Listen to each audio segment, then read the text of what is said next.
নমস্কাৰ এনে ষ্টাডিজ বাই চেনেলটোলৈ স্বাগতম জনাইছোঁ। এইটো ভিডিঅ'ত আমি ক্লাছ 5ৰ পঞ্চম শ্ৰেণীৰ আমি আৰু আমাৰ পৰিৱেশৰ তৃতীয়টো চেপ্টাৰ বতৰ এইটো আলোচনা কৰিম। ইয়াতে তোমালোকৰ কিতাপৰ পিছপিনে দিয়া সৰু ডাঙৰ সকলোখিনি কোৱেশ্চন বহুত সৰুকৈ আলোচনা কৰিম আৰু তোমালোকৰ পৰীক্ষাৰ কাৰণে কোন কেইটা কোৱেশ্চন বেছি ইম্পৰ্টেণ্ট হয়, কোন কেইটা কোৱেশ্চন তোমালোকে পঢ়িবই লাগিব এক্সামত মানে পৰীক্ষাত অহাৰ চান্স আছে, সেই কোৱেশ্চন কেইটা মই তোমালোকক কৈ যাম। সেইকাৰণে ভিডিঅ'টো শেষলৈকে চাবা। ইয়াতে সকলোবিলাক খালী ঠাই পূৰণ কৰা, তাৰপিছত চমু টকা লিখা, লাষ্টৰ কোৱেশ্চনখিনি গোটেইখিনিৰে এনচাৰ ইয়াতে বহুত সৰুকৈ দিয়া আছে আৰু একেবাৰে সহজ ভাষাত দিয়া আছে। তোমালোকে মানে এবাৰ পঢ়িলে বা এবাৰ ভিডিঅ'টো চালে বতৰ কি হয়, ঋতু কেইটা, তাৰপিছত বতৰৰ আগজাননী মানে কি, ইয়াৰ যন্ত্ৰবিলাক কিহেৰে বতৰ মানে পৰিমাণটো জোখা হয়, সেই সকলোবিলাক তোমালোকে বুজি পাই যাবা। সেইকাৰণে ভিডিঅ'টো শেষলৈকে চাই যাবা আৰু নিজৰ ফ্ৰেণ্ডছবিলাকৰ মাজত শ্বেয়াৰ কৰি দিবা। ফাৰ্ষ্ট 1 নম্বৰৰ বতৰ বুলিলে কি বুজা? বতৰ বুলিলে কি বুজা? বিভিন্ন সময়ত আমাৰ বায়ুমণ্ডলৰ অৱস্থাৰ সাল সলনি। দিনৰ ভাগত সাধাৰণতে গৰম আৰু ৰাতি ঠাণ্ডা পৰে। বিভিন্ন সময়ত আমাৰ বায়ুমণ্ডলৰ অৱস্থাৰ সাল সলনি মানে দিনত ৰাতিপুৱা বতৰটো অলপ বেলেগ হয়, ঠাণ্ডা টাইপৰ হয়, তাৰপিছত দিনৰ ভাগত দুপৰীয়া গৰম হয়, ৰাতি ঠাণ্ডা পৰে। এইটোৱে বিভিন্ন সময়ত আমাৰ বায়ুমণ্ডলৰ অৱস্থাৰ সাল সলনি, এইটোৱে হ'ল বতৰ। দিনৰ ভাগত সাধাৰণতে গৰম আৰু ৰাতি ঠাণ্ডা পৰে। তোমালোকে ইয়াতে এটা দাৰি দি তাৰপিছতো লিখিব পাৰা যে দিনৰ ভাগত সাধাৰণতে গৰম আৰু ৰাতি ঠাণ্ডা পৰে, নাইবা এনেকৈ হাইফেন দি এটা লিখি দিবা যে বিভিন্ন সময়ত আমাৰ বায়ুমণ্ডল মানে কি, এই পৰিৱেশটো যে আছে, সূৰ্য, বতাহ, এই সকলোবিলাককে বায়ুমণ্ডল বুলি কোৱা হয়। ইয়াতে বহু ধৰণৰ গেছ আছে, কাৰ্বন ডাই অক্সাইড, অক্সিজেন, এই সকলোবিলাক মানে বায়ুৰ কাৰণে, বতাহৰ কাৰণেতো আমাৰ অৱস্থাটোৰ সাল সলনি হয়।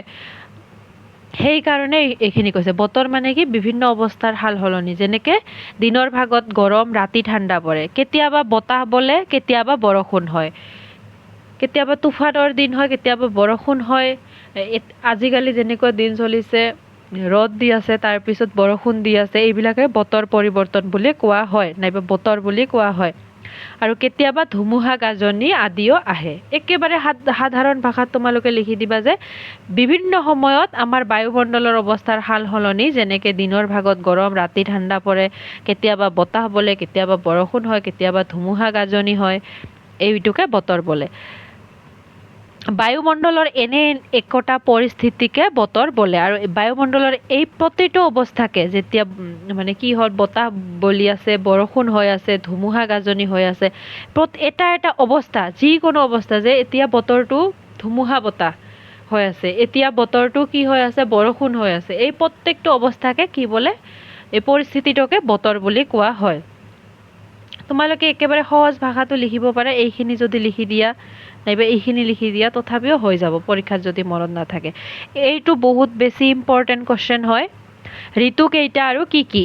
ঋতু কেইটা তোমালোকে সকলোৱে চাগে গম পোৱা, ঋতু 6টা: গ্ৰীষ্ম, বৰ্ষা, শৰৎ, হেমন্ত, শীত, বসন্ত।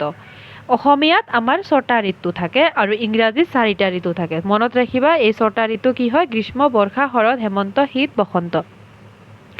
গ্ৰীষ্ম মানে গৰমৰ দিন, বৰ্ষা মানে যেতিয়া কি হৈ থাকে, বাৰিষা কাল, শীত ঠাণ্ডা, বসন্ত যেতিয়া গছৰ পাতবোৰ কি হৈ পৰে। বতৰৰ আগজাননী মানে কি? বতৰৰ আগজাননী মানে সিদিনা যে ভূমিকম্প হ'ল, ভূমিকম্পৰ আগতে মোবাইলবিলাকত এটা এলাৰ্ট আহিছিল নহয় যে এতিয়া ভূমিকম্প হ'ব, এইটোক আগজাননী বুলি কোৱা হয়। নাইবা বৰষুণ অহাৰ আগতে তোমালোকে মোবাইলত চাবাচোন, এটা দিয়ে যে ঘৰৰ পৰা নোলাবা, এতিয়া মানে বৰষুণ হোৱাৰ চান্স আছে, ধুমুহা হোৱাৰ চান্স আছে, আহে ন মোবাইলত মেছেজ, এইটোকে আগজাননী বুলি কোৱা হয়। ৰেডিঅ', দূৰদৰ্শন, ইণ্টাৰনেট আদিৰ জৰিয়তে বতৰৰ বিষয়ে আগতীয়াকৈ জানিব পাৰোঁ। আজিকালি আগতেতো মোবাইল নাছিল, টিভি নাছিল, তেতিয়া ৰেডিঅ'তে আগতে কৈ দিছিল যে এই দুদিনমান বৰষুণ হ'ব, নাইবা ধুমুহা হোৱাৰ চান্স আছে, গৰম পৰিব। দূৰদৰ্শন মানে টিভি। আজিকালিতো ইণ্টাৰনেটৰ জৰিয়তে কি কয়, বতৰৰ বিষয়ে আগতীয়াকৈ জানিব পাৰোঁ। যে তোমালোকে চাবাচোন, মোবাইলত 10 দিনৰ 10 দিন বতৰটো কেনেকুৱা হ'ব আমি জানিব পাৰোঁ। বৰষুণ কেতিয়া হ'ব, 7টাত বৰষুণ আহিব নে 8টাত আহিব, এই আগজাননীটোকে বতৰৰ আগজাননী বুলি কোৱা হয়। এনে জাননীক বতৰৰ আগজাননী বা বতৰৰ আগলি বতৰা বোলা হয়। বতৰৰ আগলি বতৰা মানেও বতৰৰ আগজাননী। মনত ৰাখিবা যে ৰেডিঅ', দূৰদৰ্শন, ইণ্টাৰনেট আদিৰ জৰিয়তে বতৰৰ বিষয়ে আগতীয়াকৈ জানিব পাৰোঁ এইটোকে। বতৰৰ তথ্য পাতি দিয়া 3বিধ সঁজুলিৰ নাম। বতৰৰ তথ্য পাতি 3বিধ সঁজুলিৰ নাম থাৰ্মোমিটাৰ, বেৰমিটাৰ, ৰেইন গজ। থাৰ্মোমিটাৰ কিহৰ কাৰণে ব্যৱহাৰ কৰা হয়? তলত আছে, বা তোমালোকে যদি চেপ্টাৰটো পঢ়িছা গম পাবা, কিন্তু তলত এই যে আঁচটানি মিলোৱা তাতে থাৰ্মোমিটাৰৰ কাম কি, বেৰমিটাৰৰ কাম কি, ৰেইন গজৰ কাম কি। ৰেইন গজ হৈছে বৰষুণ জোখা যন্ত্ৰ, থাৰ্মোমিটাৰ কি হয়, বেৰমিটাৰ এইবিলাক দি কি জোখা হয়, মানে বতৰৰ তথ্য পাতি দিয়া 3বিধ সঁজুলিৰ নাম। ইম্পৰ্টেণ্ট হয় কোৱেশ্চনটো পৰীক্ষাৰ কাৰণে এইটো। তাৰপিছত কোনটো বিভাগে গোটেই দেশখনৰ বাবে বতৰৰ আগজাননী প্ৰস্তুত কৰে আৰু প্ৰচাৰ কৰে? এই বতৰৰ আগজাননী যে আমি পাওঁ, মোবাইলত মেছেজ পাওঁ বা টিভিত কয়, তাৰপিছত ৰেডিঅ'ত কয়, এইটো কোনটো বিভাগ? এইটোৰ কাৰণে কোনোবাইতো কাম কৰি আছে, কোনটো বিভাগে এইটোক মানে এই বিভাগত কাম কৰে? বতৰ বিজ্ঞান বিভাগে। বতৰ বিজ্ঞান বিভাগে, বতৰৰ কাৰণে বিজ্ঞান আছে, ছায়েন্স আছে, তাতে বতৰ বিজ্ঞানী আছে। এই বতৰ বিজ্ঞান বিভাগে সমগ্ৰ দেশখনৰ বাবে বতৰৰ আগজাননী প্ৰস্তুত আৰু প্ৰচাৰ কৰে। আমাৰ ভাৰতৰ, আৰু এই বতৰ বিজ্ঞান বা বিজ্ঞানীসকলক কোনে পৰিচালনা কৰে? আমাৰ ভাৰত চৰকাৰে। ভাৰত চৰকাৰে পইচা দিয়ে এইবিলাক ৰিচাৰ্চ কৰাৰ কাৰণে, বিজ্ঞানীসকলক পইচা দিয়ে। মনত ৰাখিবা, এইটো কুৱেশ্যনো ইম্পৰ্টেণ্ট হয়। তোমালোকৰ খ নম্বৰটো আৰু বাকী তলৰ দুটা বেছি ইম্পৰ্টেণ্ট হয়। আৰু বতৰ বুলিলে কি বুজাটো একেবাৰে সহজ হয়। এইটো ক অংশৰ লগত খ অংশ মিলাব দিছে। বায়ুৰ উষ্ণতা জোখা যন্ত্ৰটোৰ নাম কি হ'ব? বায়ুত থকা জলীয় বাষ্পৰ পৰিমাণ কেনেকৈ, কোনটো যন্ত্ৰ দি জোখা হয়? বতৰৰ পৰিমাণ কেনেকৈ জোখা হয়? বায়ুৰ গতিবেগ কোনটো যন্ত্ৰৰ দ্বাৰা জোখা হয়? এইটো বহুত বেছি ইম্পৰ্টেণ্ট হয় তোমালোকৰ পৰীক্ষাৰ কাৰণে। আৰু এনেও তোমালোকে জানিব লাগে যে বায়ুৰ উষ্ণতা জোখা যন্ত্ৰটোৰ নাম হয় থাৰ্মোমিটাৰ। থাৰ্মোমিটাৰ দি বায়ুৰ উষ্ণতা জোখা হয়। বায়ুত থকা জলীয় বাষ্প, বায়ুত থকা জলীয় বাষ্প মানে কেতিয়াবা যে ৰ'দ নাথাকে কিন্তু তথাপিও চিটিং বিটিং টাইপৰ এটা গৰম থাকে ন, ৰ'দ নাই, বতাহ নাই, একেবাৰে বন্ধ হৈ থকাৰ নিচিনা, এইটোক জলীয় বাষ্পৰ পৰিমাণ থাকে মানে তাতে। এই জলীয় বাষ্পৰ পৰিমাণটো বায়ুত জোখাৰ কাৰণে কোনটো যন্ত্ৰ ব্যৱহাৰ কৰা হয়? হাইগ্ৰমিটাৰ। বৰষুণৰ পৰিমাণ জোখাৰ কাৰণে ৰেইন গজ ইম্পৰ্টেণ্ট হয়। বায়ুৰ গতিবেগ জোখা যন্ত্ৰটোৰ নাম এনিমোমিটাৰ। ইম্পৰ্টেণ্ট হয় এইটো কুৱেশ্যন। তাৰপিছত খালী ঠাই পূৰ কৰা। গৰমৰ দিনত কি কাপোৰ পিন্ধিব লাগে? গৰমৰ দিনত পাতল কপাহী কাপোৰ পিন্ধিব লাগে। খালী ঠাইত কপাহী লিখিবা। কপাহী মানে কটনৰ কাপোৰ পিন্ধিব লাগে। বতাহৰ দিশ জুখিবলৈ কোনটো নামৰ সঁজুলি ব্যৱহাৰ কৰা হয়? বতাহৰ দিশ, কোনটো ছাইডৰ পৰা বতাহটো আহি আছে, কোনটো ছাইডত গৈ আছে, এইটো জুখিবলৈ কোনটো যন্ত্ৰ ব্যৱহাৰ কৰা হয়? বায়ু দিশদৰ্শী সূচক। মনত ৰাখিবা তোমালোকে নামটো, বায়ু দিশদৰ্শী সূচক। বায়ু দিশদৰ্শী, এইটো হচৌকাৰ, এইটো হুচৌকাৰ। বায়ু দিশদৰ্শী সূচক, এইটো নামটো অলপ টান হয়, বাৰে বাৰে পঢ়িবা, মুখস্থ হৈ যাব। এই খালী ঠাইখিনিও ইম্পৰ্টেণ্ট হয়, পৰীক্ষা দিয়াৰ পৰা দুটামান দি দিব। তাৰপিছত বায়ু মজা বতাহৰ গতিবেগ, এই ফাৰ্ষ্টৰ খালী ঠাইটোত গতিবেগ আৰু পিছৰ খালী ঠাইটোত দিশ নিৰ্ণয় কৰিবলৈ ব্যৱহাৰ কৰা হয়। বায়ু মজা এটা যন্ত্ৰ হয়, বতাহৰ গতিবেগ আৰু দিশ নিৰ্ণয় কৰিবলৈ ব্যৱহাৰ কৰা হয়। ধুমুহা আহিলে আকাশত কি হয়? বিজুলী ঢেৰেকণি মাৰে আৰু মেঘেও গাজে। ইম্পৰ্টেণ্ট হয় কুৱেশ্যনটো। এইটো কুৱেশ্যন কি কৈছে? বতাহৰ আগজাননী কি মাধ্যমৰ জৰিয়তে দিয়া হয়? আমি আগতে পঢ়িছিলোঁ যে ৰেডিঅ', দূৰদৰ্শন, ইণ্টাৰনেট আদিৰ মাধ্যমেৰে বতাহৰ আগজাননী দিয়া হয়। আৰু এইটো কোনে দিয়ে? বতৰ বিজ্ঞান বিভাগে। এই ছেইম কুৱেশ্যন এনচাৰে ইয়াত লিখা হৈছে, ভাৰত চৰকাৰৰ বতৰ বিজ্ঞান বিভাগে সমগ্ৰ দেশখনৰ বাবে বতৰৰ আগজাননী প্ৰস্তুত আৰু প্ৰচাৰ কৰে। এইখিনি তোমালোকে লিখিবও পাৰা, নিলিখিলেও একো কথা নাই, যদি মুখস্থ আছে লিখিবা, ভাল নম্বৰ পাবা। নাইবা ডাইৰেক্ট ৰেডিঅ', দূৰদৰ্শন, ইণ্টাৰনেট আদিৰ মাধ্যমৰ জৰিয়তে বতৰৰ আগজাননী দিয়া হয়, এনেকৈ লিখিব পাৰা। এইটো কোনে দিয়ে? ছেইম, ভাৰত চৰকাৰৰ বতৰ বিজ্ঞান বিভাগে সমগ্ৰ দেশখনৰ বাবে বতৰৰ আগজাননী প্ৰস্তুত আৰু প্ৰচাৰ কৰে। লিখিলে ভাল বেছি। এতিয়া তোমালোকক চমু টকা কেইটামান লিখিব দিছে। ৰেইন গজ, কৃত্ৰিম উপগ্ৰহ, বতৰ বিজ্ঞান কেন্দ্ৰ, খৰাং বতৰ, ফৰকাল বতৰ। ইয়াৰ ভিতৰত তোমালোকৰ ৰেইন গজ আৰু কৃত্ৰিম উপগ্ৰহ এই দুটা বহুত বেছি ইম্পৰ্টেণ্ট হয়, পৰীক্ষাৰ কাৰণে মুখস্থ কৰিবা। ফাৰ্ষ্ট ৰেইন গজ কি হয়, বৰষুণৰ পৰিমাণ জোখা এবিধ সঁজুলি। তাৰপিছত বতৰ বিজ্ঞানত এই যন্ত্ৰটো গছ গছনিৰ পৰা কাষত নাৰাখি মুকলি ঠাইত ৰখা হয় যাতে বৰষুণ সঠিক পৰিমাণে জুখিব পাৰোঁ। যিহেতু বৰষুণৰ পৰিমাণ জোখা হয় তেতিয়া গছ গছনিৰ তলত ৰাখিলে মানে আচল পৰিমাণটো জুখিব অলপ প্ৰব্লেম হ'ব, সেইকাৰণে কি কৰে গছ গছনিৰ কাষত নাৰাখি মুকলি ঠাইত খালী ঠাইত ৰখা হয় যাতে বৰষুণ সঠিক পৰিমাণে জুখিব পাৰে। ইম্পৰ্টেণ্ট হয় এইটো মানে চমু টকা। তাৰপিছত কৃত্ৰিম উপগ্ৰহ।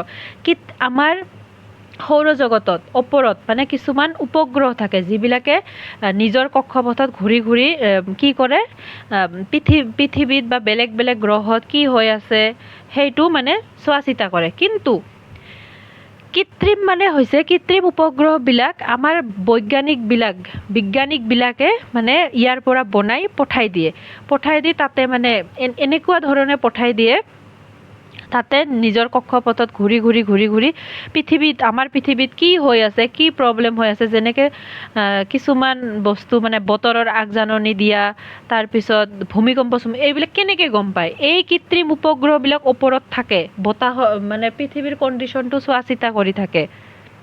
মানে ঘটনা হ'লে ওপৰৰ পৰা কেমেৰা এটা থাকে ন, এইবিলাক ক'ত থাকে, এই কৃত্ৰিম উপগ্ৰহ এইবিলাকৰ পৰাই মানে এই কিবিলাক পোৱা যায়। সেইকাৰণে কৃত্ৰিম উপগ্ৰহ কি হয়, কৃত্ৰিম মানে ভাৰতৰ মানুহবিলাকে বনাই পঠাইছে পৃথিৱীৰ পৰা। আমাৰ ভাৰতৰ আছে, এইটো জাষ্ট ভাৰতৰ মানুহে নহয়, পৃথিৱীৰ নাছাৰ পৰাও পঠাইছে, মানে সকলোবিলাক কাণ্ট্ৰিৰ পৰাই কিছুমান আছে। আৰু আমাৰ ভাৰতৰ ফাৰ্ষ্ট কৃত্ৰিম উপগ্ৰহটোৰ নাম কি হয়, আৰ্যভট্ট। মনত ৰাখিবা তোমালোকে। পৃথিৱীৰ পৰা উৎক্ষেপণ কৰা, পৃথিৱীৰ পৰা মানে এই পৃথিৱীৰ পৰা পঠাইছে, উৎক্ষেপণ কৰিছে, পঠাই দিছে যিবোৰ পদাৰ্থ গঢ় মানে কিছুমান পদাৰ্থৰ গঢ় হয় এটা। কোনো ইন্ধন ব্যৱহাৰ নকৰাকৈ নিৰ্দিষ্ট কক্ষপথত পৃথিৱীক প্ৰদক্ষিণ কৰি আছে। কোনো ইন্ধন ব্যৱহাৰ কৰা হোৱা নাই তাতে, ইন্ধন মানে তেল চেল এইবিলাক ব্যৱহাৰ কৰা হোৱা নাই। নিৰ্দিষ্ট কক্ষপথ, নিজৰ এটা কক্ষপথ আছে, কৰি পৃথিৱীক প্ৰদক্ষিণ কৰি আছে, মানে পৃথিৱীক চোৱা চিতা কৰি আছে, সেইবোৰকে কৃত্ৰিম উপগ্ৰহ বোলে। মনত ৰাখিবা, পৃথিৱীৰ পৰা উৎক্ষেপণ কৰা যিবোৰ পদাৰ্থ গোটেই ইন্ধন ব্যৱহাৰ নকৰাকৈ নিৰ্দিষ্ট কক্ষপথত পৃথিৱীক প্ৰদক্ষিণ মানে চোৱা চিতা কৰি আছে। উন্নত যোগাযোগ ব্যৱস্থা যে বৰ্তমান ডাটা, ইণ্টাৰনেট, ভিডিঅ' কল কৰিব পাৰোঁ, এইবিলাক যোগাযোগ ব্যৱস্থা। বতৰৰ আগজাননী দিয়া, প্ৰাকৃতিক সম্পদ অনুসন্ধান, ক'ত প্ৰাকৃতিক সম্পদ পাব পাৰি, বহিৰ্বিশ্বৰ পৰ্যবেক্ষণ, বেলেগ বেলেগ বিশ্বত কি হৈ আছে, বিশ্বৰ বাহিৰত কি হৈ আছে, ক'ত মানে কি হ'ব, চন্দ্ৰগ্ৰহণ হ'ব, সূৰ্যগ্ৰহণ হ'ব, এইবিলাক কাৰ্য সমাধা কৰে। এইবিলাকৰ জাননী পোৱা, কাৰ্য সমাধা কৰাই হৈছে কৃত্ৰিম উপগ্ৰহবিলাকৰ কাম। এই দুটা বহুত বেছি ইম্পৰ্টেণ্ট হয়। তাৰপিছত বতৰ বিজ্ঞান কেন্দ্ৰ কি হয়, বতৰ বিজ্ঞান কেন্দ্ৰ মানে এই যে বতৰৰ বিভিন্ন তথ্য পাতি সম্বন্ধে আমাক বতৰ বিজ্ঞান কেন্দ্ৰই জানিবলৈ দিয়ে, য'ত মানে ৰিচাৰ্চ কৰা হয় বতৰৰ বিষয়ে। বতৰৰ তথ্য পাতি লাভ কৰিবলৈ বতৰ বিজ্ঞান কেন্দ্ৰত কিছুমান সঁজুলি ব্যৱহাৰ কৰা হয়। এইবিলাকতো তোমালোকে সঁজুলিবিলাক গমেই পালা, থাৰ্মোমিটাৰ, বেৰমিটাৰ, ৰেইন গজ, দিগদৰ্শী সূচক, তাৰপিছত বায়ুমজা, এনিমোমিটাৰ, হাইগ্ৰমিটাৰ, এইবিলাক। ইয়াতে মই এটা ভুল পালোঁ, ইয়াতে দিগদৰ্শী সূচক আৰু আগৰটোত দিছোঁ দিশদৰ্শী সূচক। তোমালোকক মই এটা হোমৱৰ্ক দিলোঁ, তোমালোকে কিতাপৰ চেপ্টাৰটো পঢ়িবা, যিহেতু ৰিডিং পঢ়াটো এটা ভাল অভ্যাস, পঢ়ি চাবাচোন তাতে দিক ক আছেনে তালিবাস আছে, তোমালোকে কমেণ্ট কৰি জনাবাচোন। তাৰপিছত খৰাং বতৰ কি হয়, যেতিয়া বৰষুণ নহয় বহুদিন ধৰি তেতিয়া খৰাং বতৰ হয়, একেবাৰে সহজ।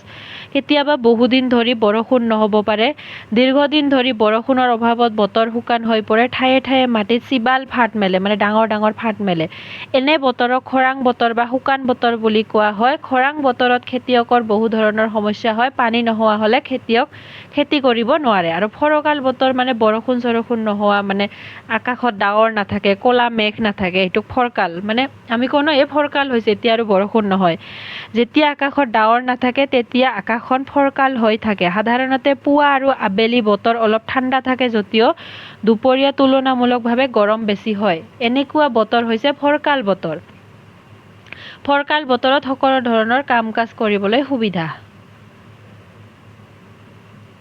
মানে বৰষুণ নহয় কিন্তু একেবাৰে ৰ'দো নহয়, ৰ'দ আছে কিন্তু মানে অলপ পোহৰ টাইপৰ যে এইটো ফৰকাল বতৰ। তাৰপিছত 6 নম্বৰ বতৰ অনুযায়ী আমাৰ সাজপাৰ কেনেকুৱা হ'ব লাগে। ঠাণ্ডা দিনত ঠাণ্ডা কাপোৰ, গৰমৰ দিনত কপাহী কাপোৰ, এইবিলাক তোমালোকে জানাই। বতৰ অনুযায়ী আমাৰ সাজপাৰ বতৰৰ লগত মিলাই পিন্ধিব লাগে। গৰমৰ দিনত পাতল কপাহী কাপোৰ পিন্ধিবলৈ বৰ আৰামদায়ক। বেছিকৈ বৰষুণ বা বতাহ দিলে আমাৰ ঠাণ্ডা লাগে, তেনেকুৱা বতৰত আমি ডাঠ কাপোৰ পিন্ধাটো ভাল। এইটোৱে। আৰু একেবাৰে ঠাণ্ডা দিনত আমি ঠাণ্ডাৰ মানে অলপ ডাঠ কাপোৰ পিন্ধিব লাগে। তাৰপিছত কি কামত বতৰৰ আগজাননীয়ে সহায় কৰে। এই বতৰৰ আগজাননীবিলাক যে দিয়ে, এইটো কি কামত সহায় হয়। যেনেকৈ আগজাননীয়ে সহায় কৰা কামবোৰ হ'ল খেতিয়কবিলাকৰ মানে খেতিয়কে যদি বতৰৰ আগজাননীটো চাই আগতে ধান চান কাটিব পাৰে, নাইবা ধাননি পথাৰৰ কাম কৰিব পাৰে। তাৰপিছত জাহাজৰ নাবিকবিলাক যদি বতৰটো বতাহ হয়, ভূমিকম্প হ'লে ৰিস্ক আছে ন, সেইকাৰণে বতৰৰ আগজাননী চাই আগতে মানে কিবা এটা ব্যৱস্থা ল'ব পাৰে। তাৰপিছত বৈমানিক বা বিমান চালক মানে কি, এই এৰ'প্লেন, প্লেন এইবিলাক যে চলায়, এইবিলাক বতৰ বেয়া হ'লে কি হয়, বহুত এক্সিডেণ্ট হৈ মানুহ মৰি যাব। সেইকাৰণে তেওঁলোক ষ্টাৰ্ট দিয়াৰ আগতে বতৰৰ আগজাননী চায়। সাগৰত মাছমৰীয়া সাগৰত যিবিলাক মাছ মাৰে, তেওঁলোকে দিগদৰ্শী সূচক মানে যন্ত্ৰ ব্যৱহাৰ কৰিয়ে যায়। তোমালোকে চাবাচোন, সিহঁতৰ নাৱত বা জাহাজত আগফালে এটা এই যন্ত্ৰটো লগোৱা থাকে। বতাহটো কোনটো ছাইডৰ পৰা আহি আছে, পৰিমাণ কিমান, ৰেইন গজ, তাৰপিছত সকলোবিলাক এনিমোমিটাৰ, বেৰ'মিটাৰ সকলোবিলাক লগোৱা থাকে, মানে বতাহৰ কিটো চোৱাৰ কাৰণে, পৰিস্থিতিটো চোৱাৰ কাৰণে। পৰ্বত আহৰণকাৰী, তাৰপিছত পৰ্বত যিবিলাক আহৰণ কৰে, যদি তুফান হয়, বতাহ হয়, তেওঁলোকে ওপৰত বগাব নোৱাৰে, তাতে কিবা এটা ব্যৱস্থা লয়। এইবিলাক কামত বতৰৰ আগজাননীয়ে সহায় কৰে। তাৰপিছত বতৰৰ উপাদান কেইটাৰ নাম কি। বতৰৰ কিছুমান উপাদান আছে, এই কুৱেশ্যনটো বহুত বেছি ইম্পৰ্টেণ্ট হয়। বতৰৰ উপাদান কেইটা কি। উষ্ণতা, চাপ, বতাহৰ দিশ আৰু বেগ, বৰষুণৰ পৰিমাণ, মেঘৰ উপস্থিতি, বায়ুত থকা জলীয় বাষ্প আদি এইবোৰ হৈছে বতৰৰ একোটা উপাদান। মানে যিবিলাকে বতৰটো চেঞ্জ কৰে, বতৰৰ অৱস্থাটো পৰিৱৰ্তন কৰে। কি বায়ুমণ্ডলৰ উষ্ণতা মানে গৰম ঠাণ্ডা, এইটো চাপ, বতাহৰ দিশ কোনটো ছাইডত আহি আছে, বতাহৰ বেগ কিমান বেগত আহি আছে, বৰষুণৰ পৰিমাণ, মেঘ আহিলে বৰষুণ আহিব, বায়ুত থকা জলীয় বাষ্প, এইবিলাকে কি কৰে, এইবিলাক হৈছে বতৰৰ একোটা উপাদান। এইবিলাকৰ কাৰণে বতৰটো পৰিৱৰ্তন হয়। ইম্পৰ্টেণ্ট হয় এই কুৱেশ্যনটো, তোমালোকে মনত ৰাখিবা। আৰু কি ইম্পৰ্টেণ্ট হয় মই কৈ দিলোঁ, এইকেইটা তোমালোকে 100% মনত ৰাখিব লাগিব, আৰু বাকীকেইটাও তোমালোকে পঢ়ি যাবা। যদি তোমালোকে ক্লাছত ফাৰ্ষ্ট, ছেকেণ্ড, থাৰ্ড, ফৰ্থ এইবিলাক হ'ব মন আছে, তেতিয়াহ'লে গোটেই পঢ়িব লাগিব। আৰু যদি জাষ্ট পাছ কৰিব খোজা, তেতিয়াহ'লে মই ইম্পৰ্টেণ্ট দিয়া কুৱেশ্যনখিনি পঢ়িবা। এই বতৰৰ এইখিনিয়ে আছিল। তোমালোকে ভিডিঅ'টো যদি শেষলৈকে চাইছা, please like, share and subscribe কৰি দিবা। Thank you so' much.